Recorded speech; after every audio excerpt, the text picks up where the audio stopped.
Désireux de mettre en commun leurs moyens de production et d'optimiser leur fonctionnement, des agriculteurs se sont unis en fondant une CUMA à Trémentines, c'était en mars 1983. À l'époque, des CUMA germent rapidement, et cela dans tout l'Hexagone. Mais en 2023, celles-ci peinent désormais à conquérir les nouveaux agriculteurs. À quelques semaines des 40 ans de la coopérative La Trémentinaise, le président Patrice Hervé nous confie son sentiment. Quand la CUMA a démarré il y a 40 ans, à mon avis, il y avait quand même beaucoup plus d'entraide qu'aujourd'hui. Il y avait plus de main-d'œuvre. Aujourd'hui, sur 25 exploitations qui doivent rester à peu près à Trémentines, il y a à peu près 30 exploitants. Il y a 40 ans, c'était au moins le double. Maintenant, ça a beaucoup changé. Il y a moins d'adhérents. Les exploitations, il y en a de moins en moins. Donc aujourd'hui, on est à peine 50 adhérents dans la CUMA. On sait bien que ça ne pourra pas perdurer comme c'est actuellement. Il y a des outils qui seront toujours partagés. Maintenant, ce qui est les gros automoteurs, aussi bien lancilleuses que moissonneuses,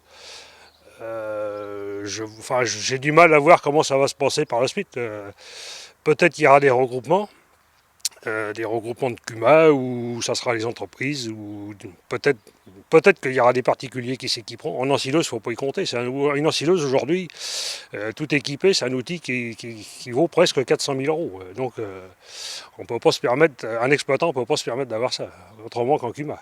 La CUMA présente de nombreux avantages. Mutualiser les outils de production, limiter les investissements et les décotes, profiter d'un matériel moderne, partager des connaissances ou encore créer du lien humain. Alors qu'est-ce qui explique qu'elle ne séduise plus autant qu'avant ? Pour Patrice Hervé, le problème est sociétal. En agriculture, les gens, c'est l'individualisme. Moi je ressens ça comme ça, c'est pas... Les gens, ils partagent de moins en moins. Et puis, c'est faute de temps aussi. Le monde ouvrier est rendu à travailler ces 35 heures. Les exploitants, ils font 50, 60, 70 heures. Il y en a, j'en suis sûr.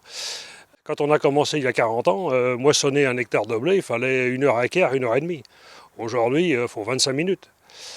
C'est vrai que les surfaces ont augmenté, mais tout va très vite. Et les coûts engendrés sont tels qu'on n'a pas le choix de faire autrement. On sait que dans les 10 ans à venir, il y aura du changement, forcément. À Trémentines, s'il reste 25 exploitations, dans les 10 ans à venir, il n'y en aura plus que 15. Augmentation de surface, comme il faut faire tout très vite, à mon avis, ça sera l'entreprise qui prendra la place de la CUMA. Ouais, ça sera des regroupements de CUMA ou toujours plus grosses machines. De son côté, Fabrice, l'unique gérant de l'exploitation EARL Belloire, n'envisage pas une seule seconde de quitter sa coopérative. Explication par l'exemple au pied du semoir à grains utilisé par plusieurs producteurs céréaliers du canton. Au lieu d'avoir un matériel dans toutes les fermes, on a du matériel en regroupement, et puis c'est plus convivial parce que pour moi c'est quand même important, vu la démographie agricole, de maintenir un lien social entre nous. Ça permet quand même de se réunir et d'avoir un contact les uns avec les autres, quoi. Donc là derrière nous avons un matériel qui est en deux parties, un outil, il y a une partie semoir et une partie travail du sol. Donc ce qu'on appelle là, on est sans labour, donc on gratte que la surface du sol et on sème. Donc on est 5 ou 6 exploitations dessus. On sème 300 hectares de blé, enfin en tout 400 hectares à peu près de céréales et autres.